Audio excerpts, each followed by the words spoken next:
واللعنة الدائمة على أعدائهم أجمعين من الآن إلى قيام يوم الدين. أما بعد فقد قال الله الحكيم في كتابه الكريم بسم الله الرحمن الرحيم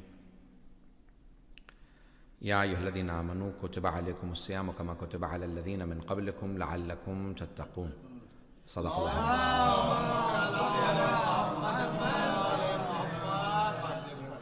فاتحہ وغیرہ ہم افطار کے بعد پھر انشاءاللہ جب جاری رکھیں گے تو انشاءاللہ پھر کر لیں گے 5-10 منٹ، اس کے بعد پھر میں مسائل وغیرہ بعد میں پڑھ دوں گا. افطار آپ لوگ کر لیجیے گا. میں نے پہلے بھی کہا تھا کہ میری ایک اور مجلس سے پہلے تھی پہنچ، لیکن برادران کا بہت زیادہ اصرار تھا. شاہ صاحب نے کہا بھی جو آج کے بانی ہیں وہ چاہتے ہیں کہ آپ ہی آئیں پڑھیں، تو میں نے کہا بھی تھا کہ ایک مجلس ہے اس میں مجھے تو تاخیر ہو جائے گی. پھر ماشاءاللہ آج کل موٹر ویور سب جگہ پہ خالی ہوتا ہے، لیکن بعض کا پھر بھی ایکسیڈنٹ وغیرہ کچھ نہ مل جائے تو انسان کے ہاتھ میں نہیں ہوتی چیزیں. عزیزان گرامی، میں نے ایک موضوع شروع کیا تھا پرسوں سے اور اس کو جاری رکھے ہوئے ہوں، اسی کو جاری رکھوں گا. توجہ ہے میرے ساتھ؟ یہ کل انشاءاللہ تعالیٰ کل بھی یہ تو ایک دن سے 2 ہوئے 3 ہوئے 4 ہوئے اور بڑھتے چلے جا رہے ہیں. تو یقین مانیے میری اپنی حالت کا پتہ ہوتا ہے. رات کو بھی میں ٹیلی ویژن پر میرے پروگرام ہوتے ہیں، اس میں سارا جواب بہت لیٹ نائٹ ہوتا ہے. آج یہ ابھی تیسرا ہے اور ابھی مجھے اس کے بعد پھر جا کے پھر ایک اور مجلس ہے. تو پوری رات اور دن میں جو میٹنگز ہوتی ہیں، جو ٹیلی فون کالز ہوتی ہیں اور تیاری ہوتی ہے وہ اس کے علاوہ ہوتی ہے. تو انسان بیٹھا مطالعہ کر رہا ہوتا ہے. میں پچھلے جو ہے مسلسل 8 گھنٹے سے میں بیٹھا ہوا ہوں، تو پھر پیش کر رہا ہوں. عزیزان گرامی، یہ قرآن کریم نے بڑے ہی پیارے انداز سے دیکھیں، ہر اس کو کہا جاتا ہے فلسفہ عبادات. توجہ ہے میرے ساتھ؟ کہ عبادتوں کا بھی ایک فلسفہ ہے. فلسفہ یعنی حکمت. ایک کہتے ہیں فلسفہ جو فلسفہ علم ہے، اور ایک فلسفہ یعنی اس کی حکمت. حکمت یعنی وزڈم بیہائنڈ سم تھنگ. اینک لگاتے ہیں کہ انسان بہتر دیکھ سکے، یا آپ لوگوں نے ماسک لگا رکھے ہیں تاکہ اپنے آپ کو جراثیم سے بچا سکے. ایسا ہی ہے یا نہیں؟ اس کی حکمت کیا ہے یا آپ نے کیوں لگا رکھا ہے؟ کوئی نہ کوئی حکمت ہوگی نا. اس کہتے ہیں کہ اس کا فلسفہ کیا ہے؟ اس کو کہا جاتا ہے فلسفہ. فلسفہ تاریخ. تاریخ میں جو کچھ ہوا وہ تاریخ ہے، اور فلسفہ تاریخ کو کیوں ہوا. بات پہنچ رہی ہے؟ آپ ایک فلسفے کی بحث شروع کر دی، روزے کا اختتام ہے اور اس وقت ہے. عزیزان گرامی، تاریخ میں جو کچھ ہوا وہ تاریخ، جو کیوں ہوا، why it happened، یہ فلسفہ تاریخ ہے. کہتے ہیں فلسفہ تاریخ. اسی طرح سے ایک ہے احکام فقہ. یہ نماز ہے 2 رکعت فجر کی ہے، 4 ظہر عصر مغرب عشاء. اس طرح سے روزے ہیں ماہ مبارک رمضان کے. یہ ہے احکام. ایک ہے فلسفہ احکام. یہ نماز ایسی کیوں ہے پیش کر رہا ہوں کہ چھوڑنا چاہیں. تو عزیزان گرامی، سب سے پہلے نیت نماز میں. اس سے پہلے اذان ہے، اقامت ہے. ایک جملہ یہاں پہ پیش کرتا چلوں پھر آگے بڑھوں گا. جب بچہ بھی پیدا ہوتا ہے تو دائیں کان میں اذان کہی جاتی ہے اور بائیں کان میں اقامت کہی جاتی ہے. جب بھی اذان و اقامت ہو تو اس کے بعد نماز ہوتی ہے. نہیں ہے مجمع بھائی؟ جب بچہ پیدا ہوتا، ہم میں سے جو بھی مسلمان گھرانے پیدا ہوا تو اذان و اقامت ہوئی، لیکن نماز نہیں ہوئی. نہیں ہے مجمع؟ نماز نہیں ہوئی. اذان اقامت ہوئی، نماز نہیں ہوئی. اور جب مر جاتے ہیں تو جب نماز جنازہ ہوتی ہے تو وہاں اذان اقامت نہیں ہوتی. آپ نے غور کیا ہے بھائی؟ فجر کی اذان ہوگی، اقامت ہوگی، ظہر کی اثر کی ساری نمازوں کی اذان و اقامت ہے، لیکن نماز جنازہ کی نہ اذان ہے نہ اقامت. کبھی سوچا کہ وہاں اذان و اقامت ہے، ولادت پہ نماز نہیں، جنازے پہ نماز ہے، اذان و اقامت نہیں. شاید خدا سمجھانا چاہ رہا ہے کہ وہ جو ولادت پہ اذان و اقامت ہوئی تھی آج اس کا جنازہ ہو رہا ہے. بس بھئی یہ جب زندگی ختم ہوگی تو انسان قبر میں جب اٹھے گا تب جا کے پتہ چلے گا وہ جو اذان سے اقامت کے بعد نماز میں فاصلہ ہوتا ہے. بھئی مؤذن ابھی جب یہ نماز کے وقت ہو جائے گا تو مؤذن اذان دے دے گا، میں اقامت کہوں گا، نماز پڑھاؤں گا. اذان و اقامت سے لے کے نماز میں بہت کم فاصلہ ہوتا، بہت کم فاصلہ ہوتا. ولادت پہ اذان و اقامت ہو گئی، مرنے پہ جنازہ پڑھا گیا. یہ زندگی اتنی طولانی 60 70 80 90 100 سال، مرنے کے بعد قبر میں جب جائے گا تو لگے گا نہیں، لگتا نہیں میں 80 سال گزار کے آیا ہوں. انبیاء سے بھی پوچھا گیا، جناب عزیر سے کہا کم لبثتا؟ کہا لبثت یوم و بعد یوم، میں ایک دن یا دن کا بھی کچھ حصہ سویا ہوں. جناب نوح سے، جناب میں بھی انبیاء کی جو سیرت پیش کر رہا ہوں قرآن کریم کے اوپر جو واقعہ قرآن سے، تو جناب نوح سے متعلق ہے کہ سب سے لمبی زندگی ان کی تھی 2500 سال. روایات جو مستند ہے ہمارے ہاں، پرانے لوگوں کی زندگیاں لمبی تھی. جناب نوح 930 سال، شکر ہے ہمارے یہاں کم ہو گئی. میں شکر ہی کہوں گا، کم ہو گئی ہیں تو اتنے گناہ کر رہے ہیں. پتہ ہے مر جانا ہے پھر اتنے گناہ، اور اگر یہ پتا ہوتا میں تو 1000 سال جیوں گا، پھر پتہ نہیں کتنے گناہ کرتے ہیں. قرآن میں اللہ فرما رہا ہے یہودی اتنا کما لیتے ہیں کہ ان یودع احدہم ان یعمر 1000 سنہ، یودع احدہم یعنی وہ چاہتے یہ ہیں کہ 1000 سال جئیں. کتنا؟ 1000 سال. وما هو بمزحزح من العذاب ان يعمر، اللہ کہہ رہا 1000 سال جی بھی لو تو میرے عذاب سے نہیں بچو گے. جب انسان قبر میں اٹھے گا تو لگے گا بہت مختصر زندگی گزار کے آیا ہوں. جناب نوح سے کہا جناب جبرائیل نے، جناب ملک الموت نے، اسرائیل نے کہا کہ اے نبی خدا، آپ نے سب سے لمبی زندگی گزاری دنیا میں 2500 سال، تو آپ کی روح قبض کرنے آیا ہوں. اچھا میری موت کا وقت آ گیا؟ مجھے تو اللہ نے کہا تھا 2500 سال کا ہو گئے. کہا اسرائیل مطلب لوگ انہیں بعض کا جتنا مارتے تھے کانوں سے خون آنے لگتا تھا اتنا لوگ، پھر بھی کہتے تھے اللہ یا رب اہد قوم، پروردگارہ میری قوم کی ہدایت کر. اتنی مار کھا کے اتنے ظلم سہ کے پھر بھی کہتے تھے پروردگارہ میری قوم کی ہدایت کر دے. یہ نہیں کہتے تھے ان پہ عذاب بھیجے، پتہ نہیں لوگ ہیں یا نہیں. 900 سال بعد عذاب کی بد دعا کی ہے. 300 سال کی تبلیغ کے بعد بد دعا کی، پھر اللہ نے اس کو ٹالا. بہرحال اب تفصیل کا وقت نہیں. تو عزیزان گرامی کہا کہ بھی اچھا اے ملک الموت آئے ہو روح قبض کرنے کے لیے تو ذرا مجھے سہارا دو، سائے میں ہی لے جاؤ، کیونکہ مجھے کوئی سائے میں بھی نہیں رکھے گا میرے جنازے کو، تو سائے میں لے جاؤ. کہا ویسے تو اللہ کا حکم یہی ہے کہ جو جس حالت میں ہو اس کی روح اسی حالت میں کر لوں، لیکن آپ نبی خدا ہیں تو آپ کو میں سائے میں لے جاتا ہوں. توجہ، آپ نبی خدا میں آپ کو سائے میں لے جاتا ہوں. سائے میں لے آئے تو کہا کہ بھئی اے نبی خدا، آپ نے اتنی لمبی زندگی گزاری، کسی کو اتنی لمبی زندگی نہیں ملے گی، اور ایک ایسی آگے امت آنے والی ہے جو 50-60 سال زندگی بسر کریں گے پھر مر جایا کریں گے. تو ایک مرتبہ جناب نوح نے فرمایا، کہا کہ اگر مجھے یہ پتا ہوتا کہ میری زندگی صرف 50-60 سال ہے تو میں پوری زندگی ایک سجدے میں گزار دیتا. تو حضرت ملک الموت نے فرمایا کہ نبی خدا ان کے پاس ہر چیز کا وقت ہوگا، بس سجدے کا وقت نہیں ہوگا.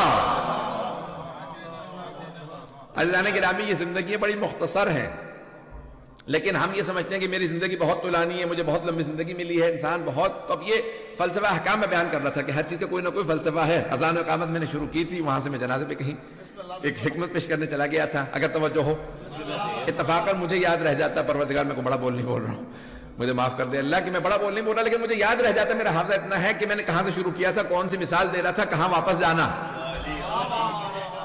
اگر توجہ ہو مجمع کی تو میں کہتا فلسفہ احکام، تمام احکام کا اللہ کے کوئی نہ کوئی فلسفہ ہے، کوئی حکمت ہے. کیونکہ وقت میں پورا نہیں لے سکا ہوں تو میں بھی بعد میں نماز کے بعد جاری رکھوں گا. اگر کہیں گے تو دونوں نمازیں میں تیز پڑھا لیتا ہوں، تو اس کے بعد پھر فوراً جلدی آپ افطار کر لیجیے گا، کھجوریں موجود ہے، پانی پی لیجیے گا، میں پھر مصائب بعد میں پڑھ دوں گا. مصائب ابھی وقت نہیں، ٹھیک ہے؟ کیونکہ آج کی بانی کہیں گے یار میری مجلس آئی تو مولانا 1 گھنٹے سے فوراً 25 منٹ میں آ گئے. مشن کے لیے بہت ضروری آدمی عزیزان کرام وہ کہہ رہے ہیں مشن کے لیے بڑا ضروری آدمی ہے وہ جن کی طرف سے مجلس ہے آج. میں سمجھ رہا تھا صلی اللہ محمد وآلہ بھائی پروردگاروں کی توفیقات میں اضافہ فرما. فلسفہ احکام کیا؟ تو یہ نماز آپ شروع کرتے ہیں، مستحبات کو چھوڑ دیں. وضو ہے، وضو واجب ہے نماز کے لیے. وضو جب آپ کرتے ہیں تو آپ کن اعضاء کو دھوتے ہیں؟ توجہ، چہرہ دھوتے ہیں اور ہاتھوں کو. چہرہ دھوتے ہیں اور ہاتھ. کیوں؟ چہرے میں ہیں آنکھیں، زبان، ناک، کان. ہم چہرہ اس لیے دھوتے ہیں کیونکہ آنکھوں سے گناہ ہوئے تو دھو لو، ہاتھوں سے گناہ ہوتے ہیں تو دھو لو. اب ہاتھوں کو اور چہرے کو دھویا جاتا ہے، سر کا مسح، پاؤں کا مسح. کیوں؟ کیونکہ سجدہ کرنا ہے. مجمع ہو میرے ساتھ. پھر آتے ہیں نماز کے لیے. تو فلسفہ احکام بیان کر رہا ہوں، کل مکمل کروں گا. کل بھی انشاءاللہ تعالیٰ، یہ بھی شاہ صاحب نے کہا تو انشاءاللہ کل فلسفہ احکام روزے کا پورا مکمل کروں گا. میں نے 2 دن پیش کیا، آج نماز کا شروع کر رہا ہوں، کل جاری رکھوں گا. عزیزان گرامی یہ تمام کے تمام احکام پھر آ جاتے ہیں فوراً قبلے کی جانب. اگر ہر آدمی اپنی اپنی جہت میں نماز پڑھتا تو اتحاد نہ ہوتا. اللہ نے کہا خانہ کعبہ میرا قبلہ ہے. میں قرآن کی آیت ہے اینما تولوا فثم وجہ اللہ، جہاں رخ کرو گے وہاں خدا کو پاؤ گے. اگر خدا ہر طرف ہے تو قبلے کی طرف رخ کیوں؟ یہ قبلے کی طرف رخ اللہ بتا رہا ہے. اتحاد کی خاطر سب ایک طرف رخ کرنا، وہ بھی علی کی ولادت کا.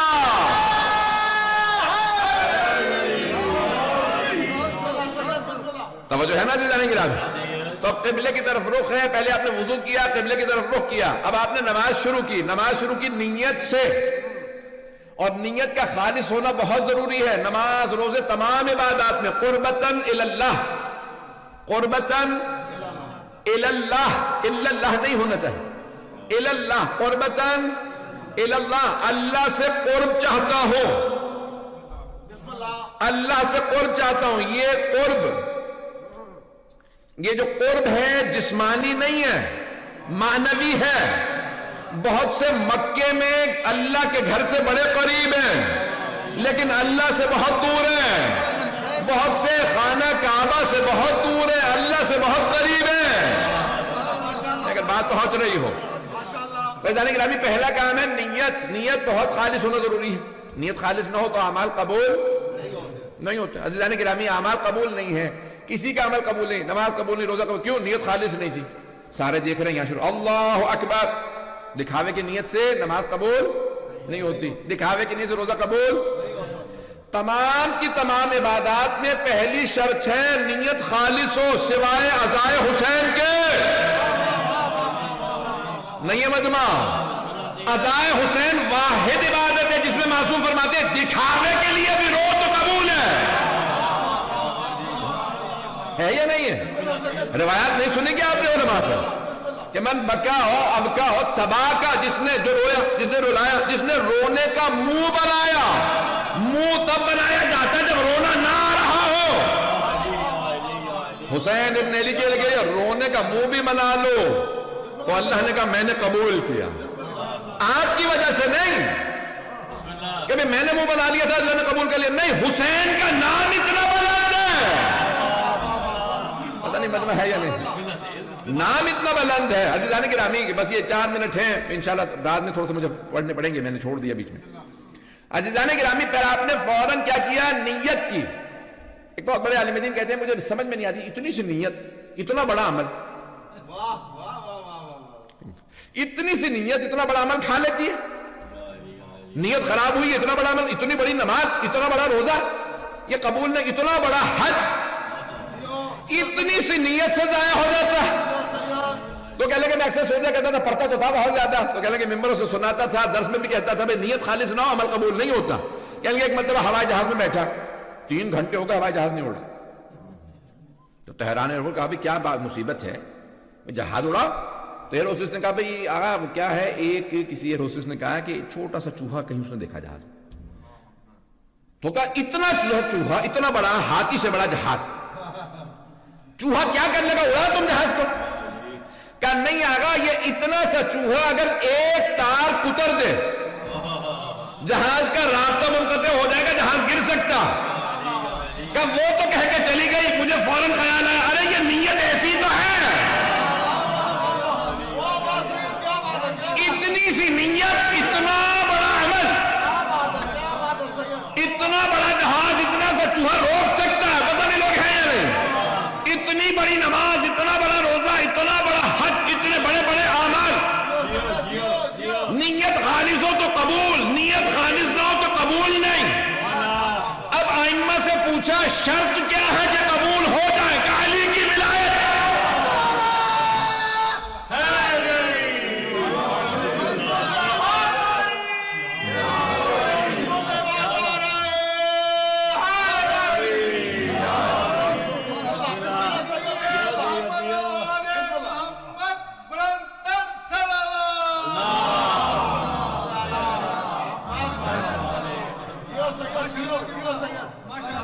عبادتوں کی قبولیت کے لیے شرط ہے علی ابن ابی طالب کی ولایت. جب تک علی کی ولایت نہ ہو اعمال قبول نہیں. نمازیں ہیں لیکن قبول نہیں ہیں. بلکہ آپ کی سادہ زبان میں سمجھا دوں تو کہ کچھ لوگوں کی نمازیں اٹھک بیٹھک ہیں، عبادت نہیں ہے۔ معصوم نے فرمایا، میں نہیں کہہ رہا ہوں، فرماتے ہیں کچھ لوگوں کا روزہ فاقہ ہے، فاقہ ہے، روزہ نہیں ہے۔ پتہ نہیں مجمع ہے یا نہیں۔ کچھ لوگوں کے لیے حج چکر تو ہے، طواف نہیں ہے، احرام نہیں ہے، حج نہیں ہے۔ کہا یہ کیوں؟ کہا کیونکہ تمام عبادتوں کی روح کا نام علی کی ولایت۔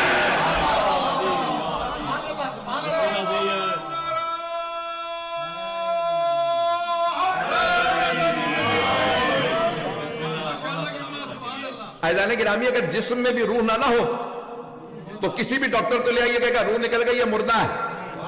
آپ کے نہیں بھائی ابھی کچھ ہی دیر پہلے کھانا کھایا تھا، کہا نہیں اب مردہ کیونکہ روح نہیں رہی، نہیں ہے مجمع، روح نکل جائے تو جسم بھی مردہ۔ اب معصوم نے کہا عبادتوں کی روح کا نام علی کی ولایت ہے۔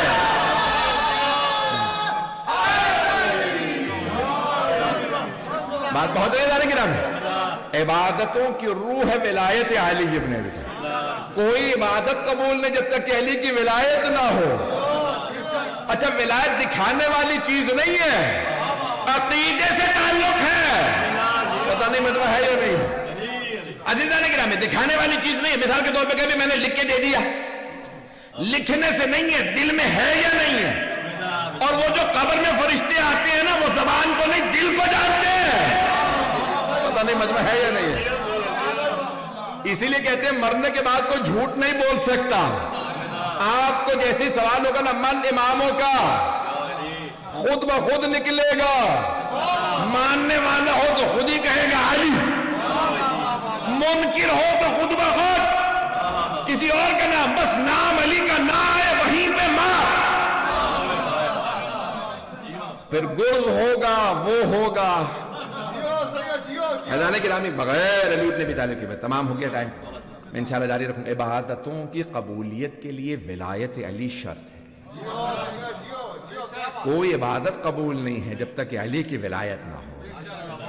یہ حبیب خدا ائمہ اہل بیت علیہ السلام نے فرمایا ہے، اور صحابہ خود کہتے ہیں کہ ہم پیغمبر کے زمانے میں بھی منافقین کی پہچان علی کے نام سے کرتے تھے۔ صحابہ ہی کہتے ہیں تو مومن بھی تھے، منافق بھی تھے، تو وہ کہتے ہیں کہ ہم منافقین کو پہچانتے تھے علی کے نام سے۔ علی کا نام لیتے جس کا چہرہ اتر جاتا تھا، ہم سمجھ جاتے تھے منافق ہے، چاہے بزم رسالت میں آتا ہو، چاہے مسجد نبوی میں آتا ہو۔ لیکن عزیزان گرامی، جس کا چہرہ کھل اٹھے، ہم پیش کر رہے تھے فلسفہ احکام کیا۔ جب آپ نماز شروع کرتے ہیں تو اس میں سب سے پہلی چیز ہے نیت۔ میں زیادہ ٹائم نہیں لوں گا، میں نے بالکل بہت کم سحری کی تھی، میں کیونکہ افطاری نہیں کرتا ہوں، یہ شاہ صاحب اور رسول مجھے افطاری کرنے چلے جا رہے ہیں اور میں سحری نہیں کر پا رہا ہوں، تو یقین مانیے کہ میں خود، میرا آپ کو پتا ہے بہت بڑا آپریشن بھی ہوا ہوا ہے، اس کے باوجود بھی میں پڑھوں گا 10 سے 15 منٹ، آپ کو 9 بجے ختم کر دوں گا، ساتھ رہیے گا۔ میں جتنا پڑھوں اسے آپ لوگ محبت سے سنیں، جس محبت سے دیکھ رہے ہیں اسے محبت سے سنیے گا۔ عزیزان گرامی، یہ جتنے بھی ہم احکام ہیں ان کا کوئی نہ کوئی فلسفہ ہے، کوئی حکمت ہے۔ تو سب سے پہلے جب آپ نے نماز شروع کی، مجھے کل سارا روزے کو پیش کروں گا آج، تو اب نماز میں پہلے نیت کرتے ہیں، میں نے نیت کی اہمیت کو بتا دیا، قربتاً اللہ، اس کے بعد پھر فوراً کہتے ہیں تکبیرۃ الاحرام، اللہ اکبر، اسے کہا جاتا ہے تکبیرۃ الاحرام۔ احرام یعنی یہ بہت سی چیزیں حرام قرار دے دیتی ہے، اب چل پھر نہیں سکتے، کھا پی نہیں سکتے، سوچ فکر کو قابو ہونا چاہیے، پتہ نہیں مجمع ہے یا نہیں، انسان کی سوچ خدا کی طرف ہو۔ اور کیا کہہ رہے ہیں؟ اللہ اکبر، اللہ سب سے بڑا، نہیں ہے مجمع، کیا کہہ رہے ہیں؟ نماز میں سب سے پہلا جملہ کہتے ہیں اللہ اکبر و من کل شیء، لیکن کہتے ہیں اللہ اکبر، اللہ سب سے بڑا۔ توجہ، تو اب یہاں پہ جناب امیر سے کہا مولا یہ ہاتھ کیوں اٹھاتے ہیں؟ اللہ اکبر میں ویسے بھی کہہ سکتا ہوں یہ ہاتھ اٹھانا کیوں ضروری ہے؟ مولا کائنات سے سوال کیا کسی نے، یا علی ہاتھ کیوں اٹھائیں؟ مولا نے کہا کہ جب گواہی دینے جاتے ہو تو ہاتھ اٹھاتے ہو یا نہیں؟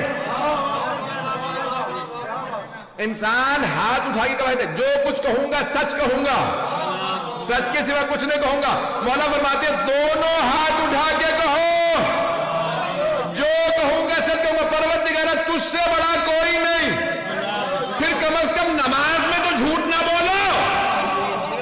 پتہ نہیں مجمع ہے یا نہیں؟ کہ اللہ اکبر، دونوں ہاتھ اٹھا لیے. عزیزان گرامی نماز فوراً شروع ہو گئی. آپ نے نماز کو شروع کیا کہ بسم اللہ الرحمن الرحیم، شروع کرتا ہوں اللہ کے نام سے، یعنی اس کے نام سے جو رحمان و رحیم ہے. الحمدللہ رب العالمین، تمام تعریفیں اس کے لیے جو عالمین کا رب ہے. الرحمن الرحیم، جو رحمان و رحیم ہے. مالک یوم الدین، روز جزا کا مالک ہے. اب تک کہہ رہے ہیں وہ اور فوراً کہتے ہیں ایاک نعبد و ایاک نستعین، ہم تیری عبادت کرتے ہیں. اب تک تو کہہ رہے تھے وہ عالمین کا رب ہے، وہ رحمان ہے، وہ رحیم ہے. اب کہہ رہے ہیں تیری عبادت کرتے ہیں. توجہ، یہ تو اس لیے کہہ رہے ہیں کہ توحید سمجھ میں آ گئی ہے. جب تک کہہ رہے تھے وہ تو ابھی سمجھ میں نہیں آئی تھی. جب سمجھ میں آ گئی تو کہا ایاک نعبد و ایاک نستعین، تیری عبادت کرتے ہیں. پروردگار صرف تیری عبادت کرتے ہیں. جب اللہ کی عبادت کے کہتے ہیں ایاک نعبد. عزیزان گرامی کبھی بھی ترجمہ کرتے میں آپ نہیں کہتے، بہت سے لوگ کہہ دیتے ہیں، ہمیشہ کہتے ہیں تو. میں اللہ سے زیادہ تو احترام نہیں کسی کا، لیکن پھر بھی کہتے ہیں تو، کبھی نہیں کہتے آپ، کیونکہ آپ جمع کے لیے استعمال ہوتا. پتہ نہیں لوگ ہیں یا نہیں ہیں. آپ جمع کے لیے استعمال ہوتا ہے. ہم کہتے ہیں آپ، یعنی ایک کو تو، جمع تم یا آپ. تو ہم اللہ سے جو مخاطب ہیں تو ہیں مخاطب مع الغیر، کوئی اور نہیں، بس تجھی سے مخاطب ہوں.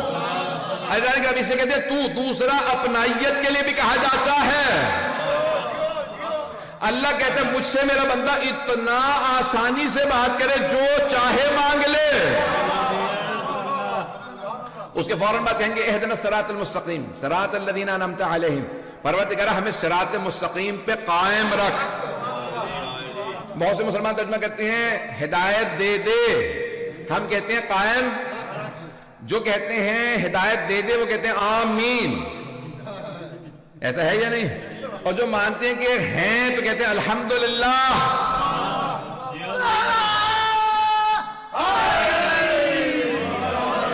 معذرت کے ساتھ گراں گزرے تو کیا کروں، اہل بیت نے سکھایا یہی ہے. تو عزیزان گرامی جو کہتے ہیں کہ ابھی صراط مستقیم پہ نہیں ہے تو کہتے ہیں آمین، ہمیں ہدایت دے دے. اور یہ ترجمہ ہم نے کہاں سے کیا؟ یہ مولا کائنات نے بتایا. جب بادشاہ روم نے مولا کو خط لکھا کہ یا علی اگر اسلام صراط مستقیم ہے تو پھر کیوں کہتے ہیں نماز میں اہدنا الصراط المستقیم، اور اگر نہیں ہے تو پھر ہمیں کیوں دعوت دے رہے ہو مسلمان ہو جاؤ؟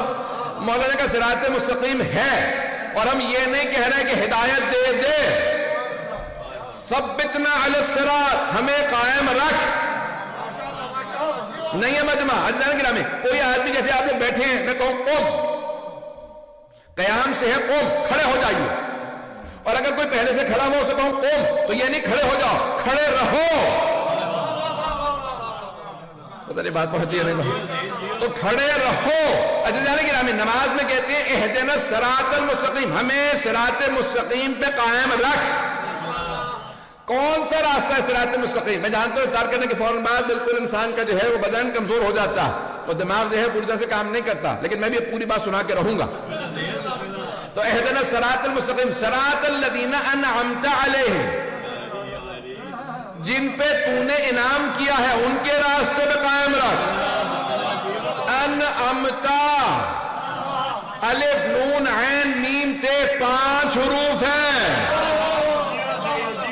انعمتا کے 5 حروف ہیں. انعمتا کا الف امامت کے لیے، نون نبوت کے لیے، عین عدل کے لیے، میم معاد کے لیے، تے توحید کے لیے.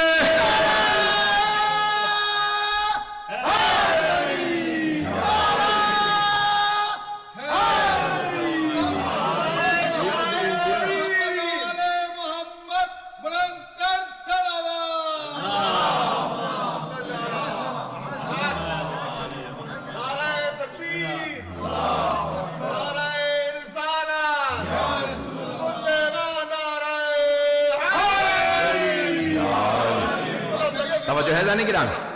انعمتا شیعہ عقائد کا نام ہے جن پہ اللہ کا انعام ہے. عام میں سے کوئی اعتراض کر سکتا ہے کہ بھی ہم نے تو سنا توحید پہلے، آپ امامت پہلے لیا ہے، وہ توحید تو نہیں. پیغام یہ ہے کہ توحید کو بھی سمجھنا تو امام وقت سے، کسی اور سے سمجھنے جاؤ گے نہ جانے کیا سمجھا دے. پتہ نہیں مجمع ہے یا نہیں. تو اور یہ انعمتا والوں کا راستہ ہے صراط مستقیم. ہے کیا صراط مستقیم؟ آئیے ذرا. صراط المستقیم، صاد رے الف توئے 4 حروف. المستقیم الف لام میم سین تے قاف یہ میم. 8 اور 4 12. صراط المستقیم ہے 12. کچھ کہتے ہیں نہیں صراط المستقیم ہے نہیں، الصراط المستقیم، اس میں بھی الف لام ہے تو پھر 14 ہو گئے. تو ایک بات واضح ہوئی، صراط مستقیم یا 12 والوں کا راستہ ہے یا 14 والوں کا؟ پتہ نہیں چلیے گا کہتے ہیں.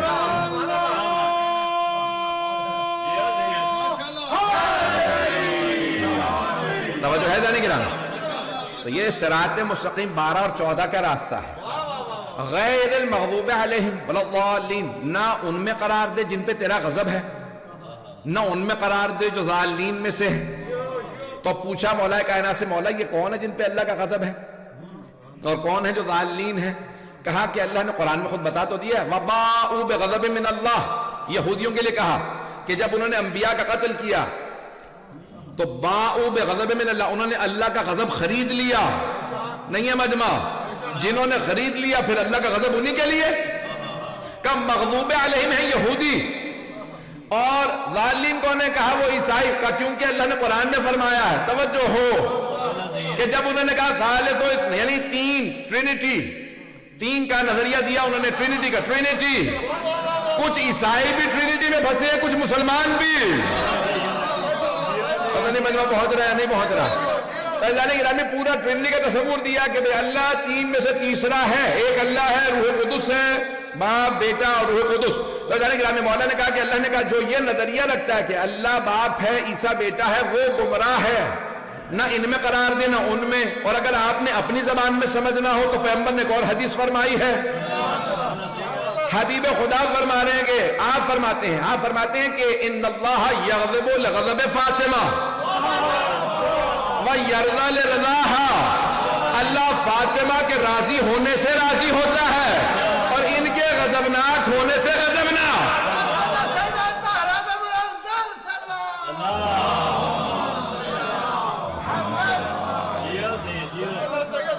5-7 منٹ چلیں گے، تھک گئے حضرات. عزیزان گرامی یہ پورا کا پورا نماز کا میں نے آپ کو کہا کہ فلسفہ ہے، کچھ نہ کچھ ہے. میں تمام کر دیا، اب نماز اختتام ہو جائے. ہر جگہ پہ کچھ نہ کچھ آپ کو کہیں خاص مقام پہ دیکھنا ہے. جب قرات کر رہے ہیں تو سجدہ کو دیکھیں، جب قنوت پڑھ رہے ہیں تو ہتھیلیوں کو دیکھیں، مستحب ہے واجب نہیں. اور رکوع میں ہے تو پاؤں کے درمیان میں دیکھیں. اور جب سجدے میں ہیں تو ناک کی کونے کو دیکھیں. اور جب آپ تشہد پڑھنے لگے ہیں، تشہد و سلام، تو اپنے دامن کو دیکھیں. کہا مولا یہ دامن کو کیوں دیکھیں؟ کہ دیکھو پھر بھی خالی نہیں ہے مجمع. نماز مکمل ہو گئی پھر بھی دامن خالی ہے. عزیزان گرامی جب جانے کے بعد کچھ لوگوں نے سوال کیا، شام والے، ابھی نام نکلنے والا تھا، شام والے سے سوال کیا، پوچھا کہ بھئی یہ کیا بات ہے، تم کہتے ہو کہ نماز کا سب سے اچھا عمل ہے وہ ہے سجدہ، نماز میں سب سے اچھی چیز سجدہ. سجدے سے اٹھتے کہتے ہیں استغفر اللہ ربی واتوب الیہ. کیوں؟ مجھے پتہ نہیں، محمد نے ایسی بتایا. نام لیتا تھا حضرت رسول خدا کا، جناب امیر کا، رسول اللہ نے کہتا تھا. تو عزیزان نے کہا کہ ایسے ہی بتایا، مجھے تو کیا بتا کہ اب یہ استغفر اللہ رب واتوب الیہ. جناب امیر کے پاس آئے کوفے میں، کہا کہ یا علی یہ نماز کے اندر آپ کہتے ہیں سجدہ سب سے اچھی چیز ہے، تو سجدے سے اٹھ کے کیوں کہتے ہیں استغفر اللہ ربی واتوب الیہ؟ مولانا نے کہا سجدے سے اٹھ کے اس لیے کہتے ہیں کہ پروردگارا سب سے اچھی عبادت میں تھا، نکل آیا استغفر اللہ ربی واتوب الیہ، پھر واپس جا رہا ہوں. نہیں ہے مجمع؟ نکل آیا تھا واپس جا رہا ہوں، اس لیے استغفار کرتے ہیں، اس لیے نہیں کہ کیا تھا چھوڑ دیا اس لیے.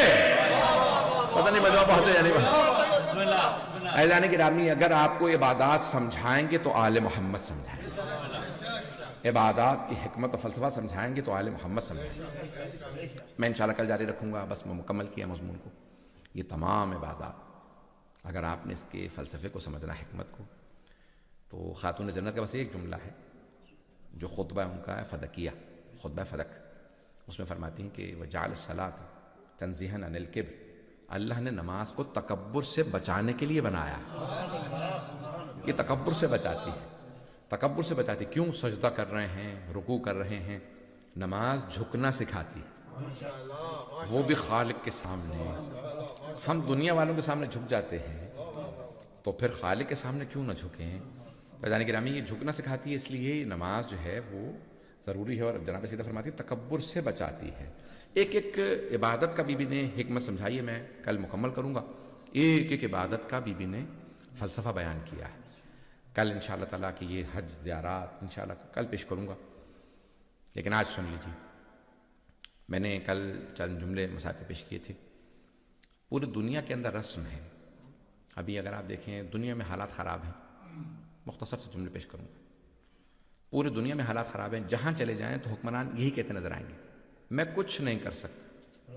ملک کے حالات خراب ہیں، خانہ جنگی ہے، کرونا وائرس ہے، مالی حالات خراب ہیں، یعنی چھوٹی چھوٹی پریشانیوں پہ سب کہنے لگتے ہیں کہ میں کچھ نہیں کر سکتا۔ اور اگر کسی نے عصر عاشور میں امامت سنبھالی، عصر عاشور میں امامت کو سنبھالا،